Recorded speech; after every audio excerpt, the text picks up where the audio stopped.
Prabir Mehta, it's great to see you. Very nice to be here. And thank you for coming to Charlottesville as well. Yeah, I really I appreciate it. love coming here. So where I'd like to start is with your journey. I sense that it's pretty sweeping and global. How did life bring you from India to Charlottesville? Yeah, so my dad's brother, my uncle, was the first to leave India in, I think, the early 70s. Okay. Or maybe late 60s. I think it was early 70s. And graduated from a college and worked around a couple of places and eventually was placed in Richmond, Virginia. And thus that became like the hub that my parents were thinking would be a good place for us to eventually move to.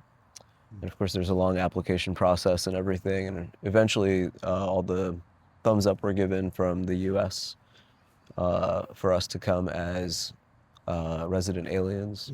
And then we applied for green cards and became citizens.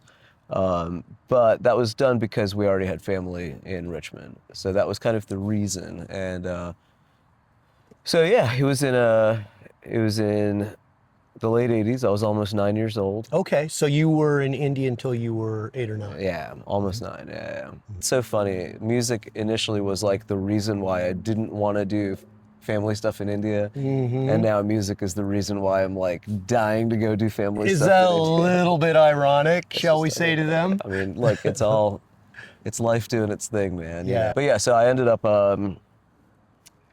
moving to Richmond and, has been home since, Did you speak English when you got here? Yeah, a little bit, yeah. Not as fluent with all contextual So references.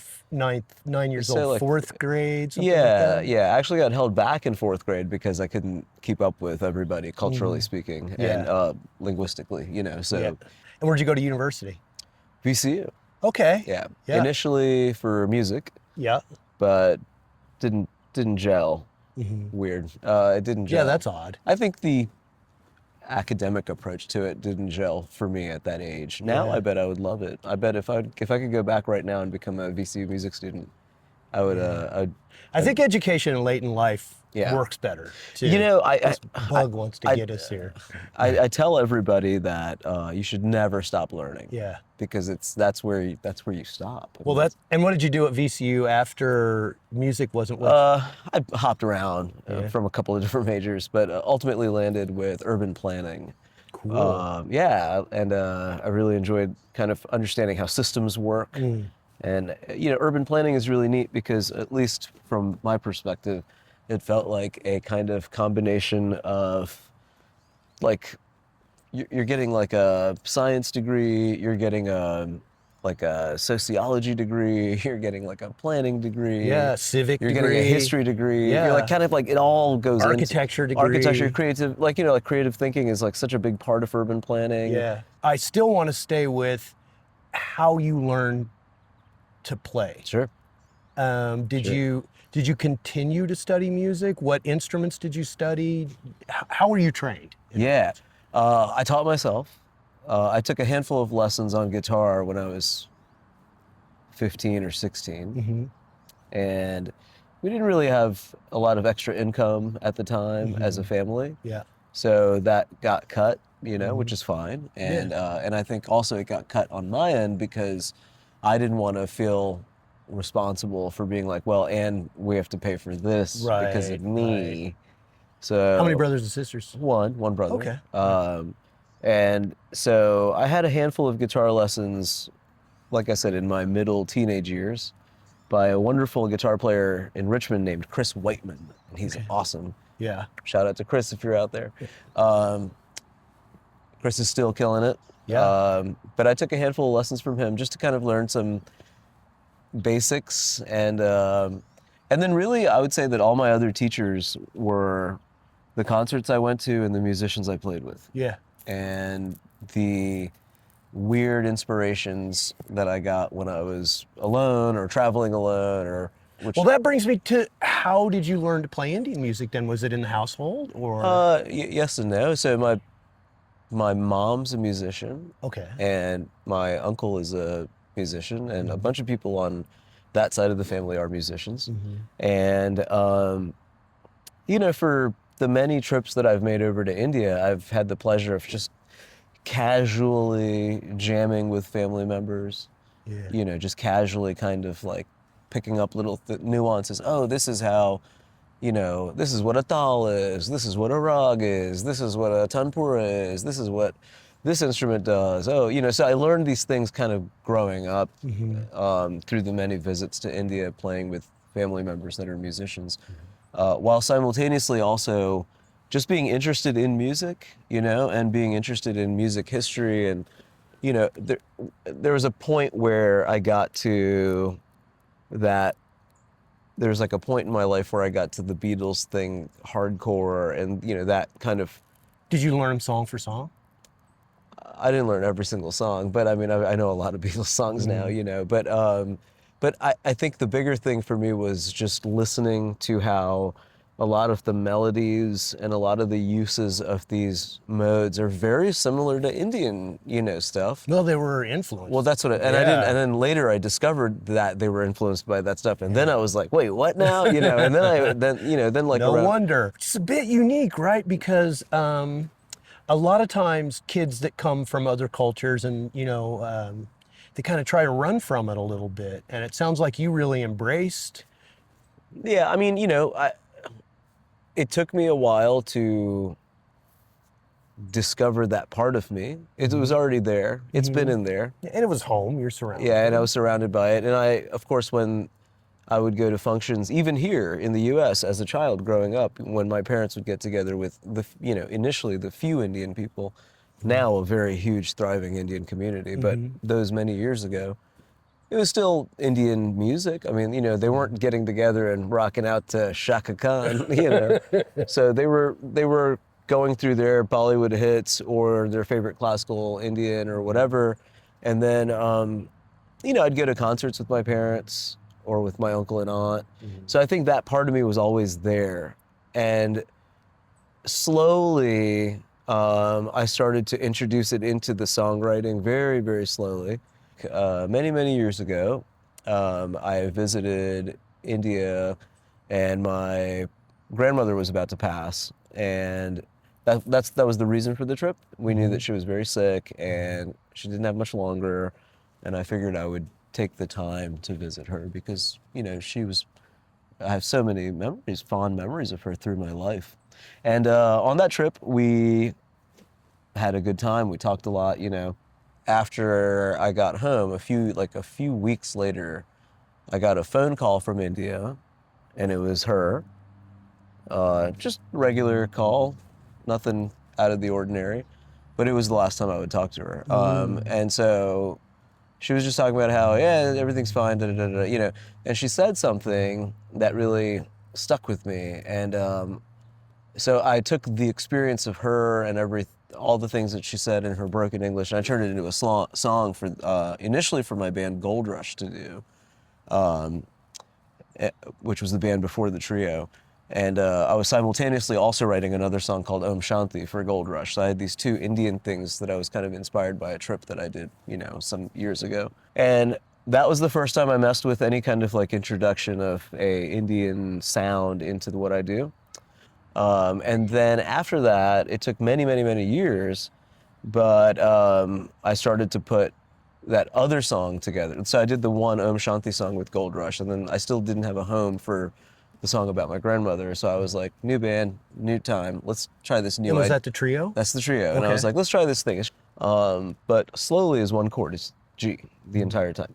And so the question is, how do you do G for 6 minutes? Yeah. Yeah. And so you have to explore the various things that can be done, the rhythms, the tempos, the different harmonies. Use all the tools. You have to use all the tools, yeah. And you have to use the arrangement, like when harmony is required. Great discipline, though. Yeah, but that's where it started for me, like truly, So that first thing happened 12 years ago. Then Hanji happened like 6 years ago, 5 years ago. And then after that, I went to India with Katie, at the time girlfriend, now my wife. But we went to India, and the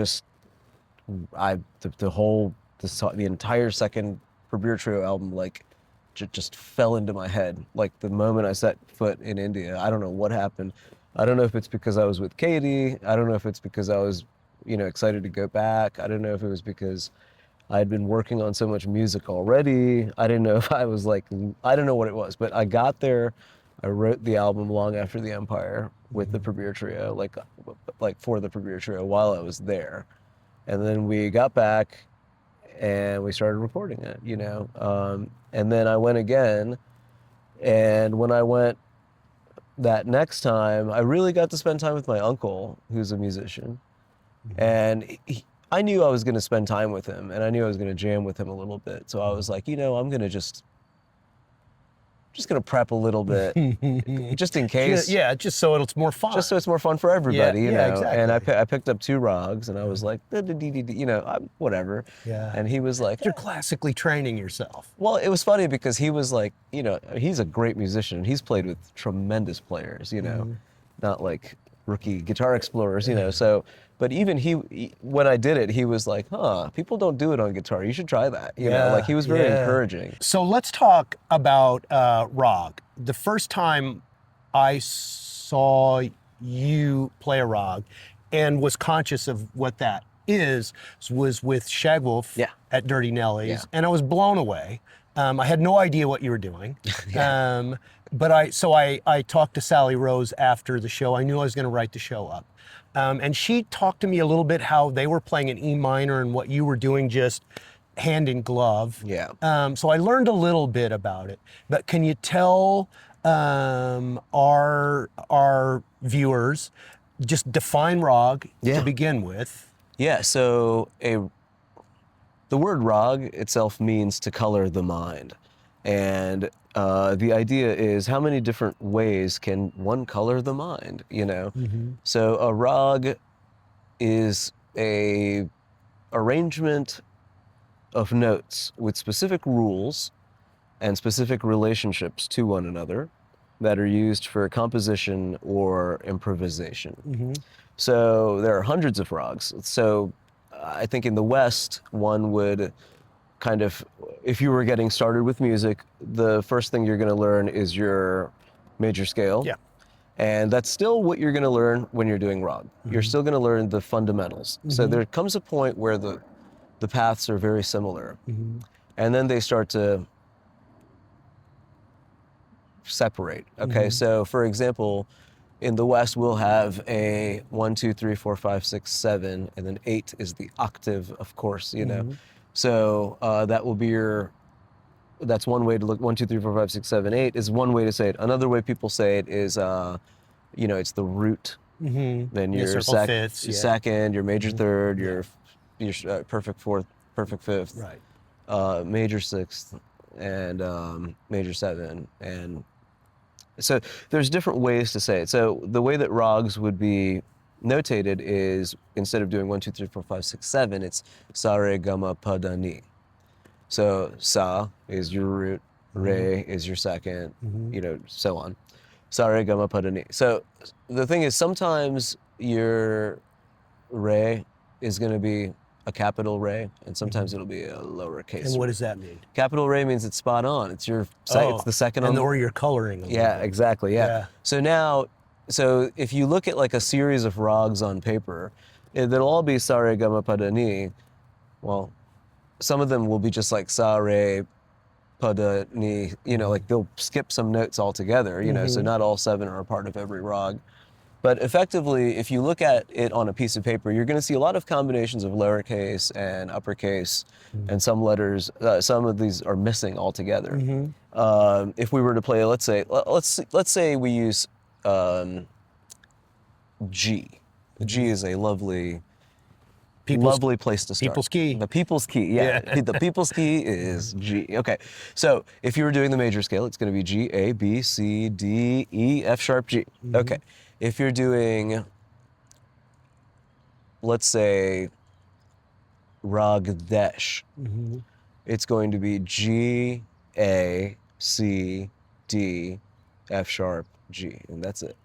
So it's an interesting thing. I'm not a classically trained expert on it. I'm exploring it as a musician. I've been lucky that I've been able to play music for so long, and I'm lucky that I've been able to play in so many different iterations of ensembles and groups and collaborative efforts. And Let's talk a little bit about that, Prabir. I Sure. mean, you are never not playing, yeah, right? You're always playing. You're playing in 3 bands that I know of now, I think sort it's of. a few more than that at this But point. regularly, those are the 3 that you're running. Right? Yeah, 1996 is also playing a lot now, and Wow. that's a 1996 alt rock cover band. We do just Oh, the that's singles awesome. from the year 1996, That's a great and that's idea. it. Where does the energy come from?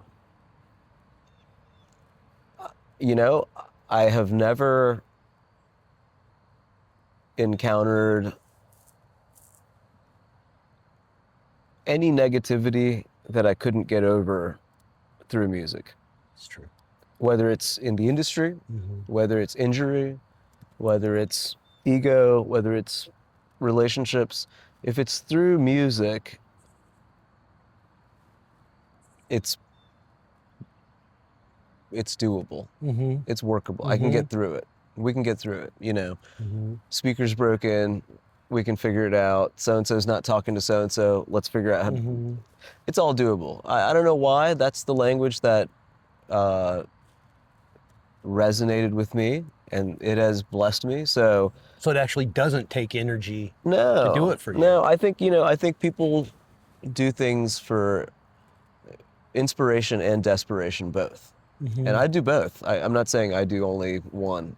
But the music stuff thus far, for the most part, has been all based around inspiration and not out of desperation. If you don't mind me asking, does music support you, or do you Yeah, have in many ways, yeah. I started a production, a small boutique production company many moons ago, and so I've been lucky that even in that it's a lot of production work, So it's just it stays on top of like recording, You're still working on what you love? Yeah, it's music, it's creating cool videos, it's creating art, Mm-hmm. it's passing on knowledge, and it's working with cool people like the Science Museum of Virginia and Maymont and Well, that's awesome. Gather, and I put on the Mozart Fest for many years, and now I'm putting on the Diwali Festival in India for the Indian community. And Let's talk about your genre hopping a little bit.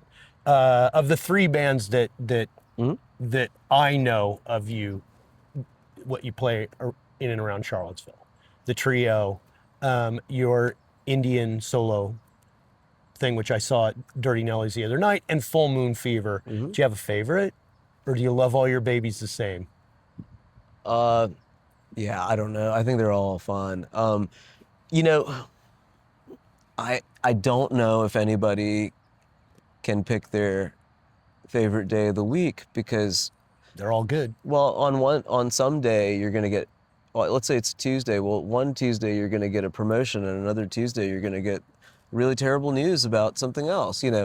Is it Tuesday that's the vehicle to your joy? No, it's life. Yeah. I think all of these projects do great things. They all have their highs and lows. I love working with Kelly and Kanika and Jeremy in composing, like taking these Indian inspirations and setting them to rock and roll. Like I love doing That's that with fun. them. I love working with Prithvi on getting these, like, how do you take one chord and stretch it for 8 minutes, like, and leave out 4 notes out of a scale. Like, it's Yeah. wild, but I'm enjoying that.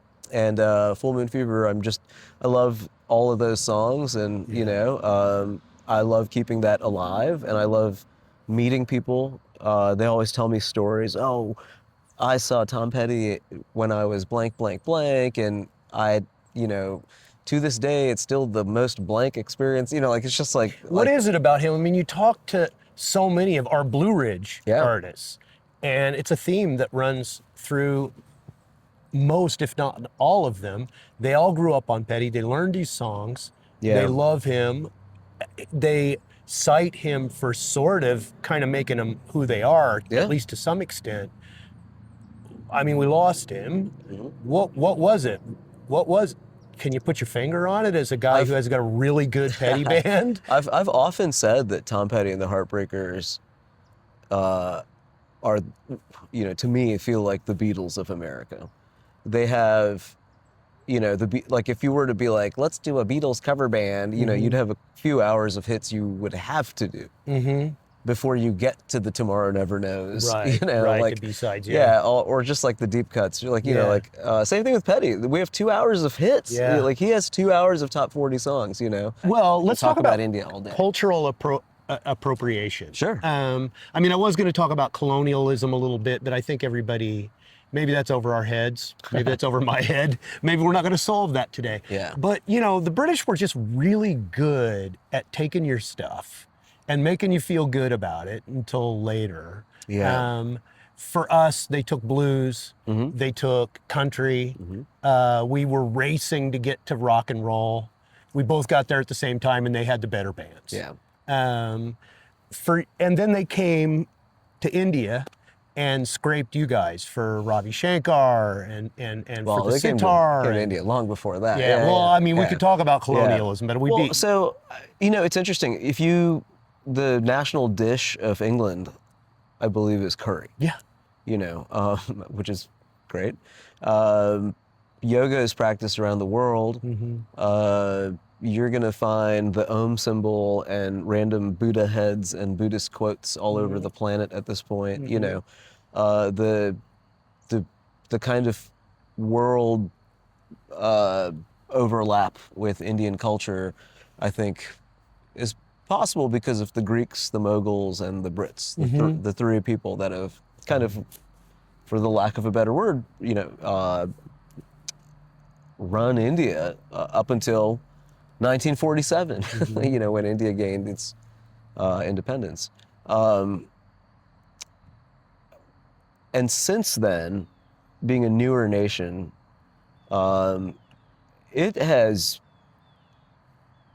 had a wild trajectory, and its influence is only growing.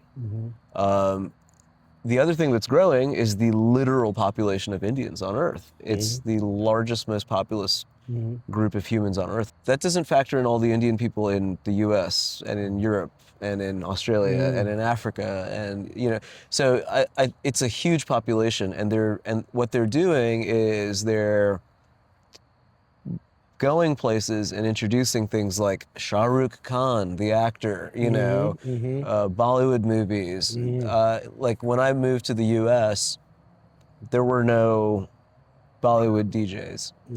Now, in Richmond, there are multiple Bollywood DJs. I feel like what I'm hearing you saying is that it's less coming and taking something from you and more you sort of inseminating culture into a willing host. Indians are pretty proud of their stuff, and if somebody from another country wants to take it and run with it, they're not going to be like, no, this is ours. Yeah. They're going to be like, hell yeah, paneer rules. Go run with the paneer, you know? So I think some stuff absolutely was appropriated. Yeah. You know, some things absolutely were, like when you look at like how fashions and things that like jewelry and like, you know, certain cultural etiquettes during the time of colonialism, absolutely appropriated. And since then, appropriated things have happened too. But a lot of Indian folks have also been very happy to open up the art and culture to others. So what's coming up for you? Tell everybody, I think you've got a release coming. Yes, I'm very excited about a vinyl release that I'm doing in Richmond on October 24th. Friday, October 24th. It will be at the Fulton Triple Crossing Brewery. And it's a release of it's a vinyl release of the yoga meditation album. And I'm doing a limited run of it. And so we're gonna have a very small amount of hand-created ones available there, and then we'll be doing pre-orders for the remaining 100 normal prints. And that's the CD you had with you the other night at Dirty Nose. But it'll be the vinyl. Yeah, exactly. So the limited run has a couple of cool special features in it Awesome. that the regular press won't have. So this is just the limited run edition release party. There's only a handful of them, so once they go, they're gone, and then it'll be regular albums after that, vinyls, but still I'm just excited to put it out. But the big thing about it is that I've put together what I'm joyfully referring to as the yoga orchestra. What the heck is a yoga orchestra? So the album From Yoga, Meditation, and the Rest of Life has a bunch of instrumentation on it. And on the album, I played most everything: tabla, bass, guitars, everything. So I needed some help to do it live. So I've put together this wonderful 8-piece band. Wow. And we've got cello, violin, mridanga, keys, 2 vocalists, bass, sitar, and guitar, and tanpura. So it's going to be a huge night of music. We're doing 2 sets And where is this again? at the Fulton Triple Crossing Brewery. It'll be from 6 to 8 p.m. Awesome. Can't wait. There you go. It's great to meet you, and Namaste. Thank you. looking forward to seeing you again.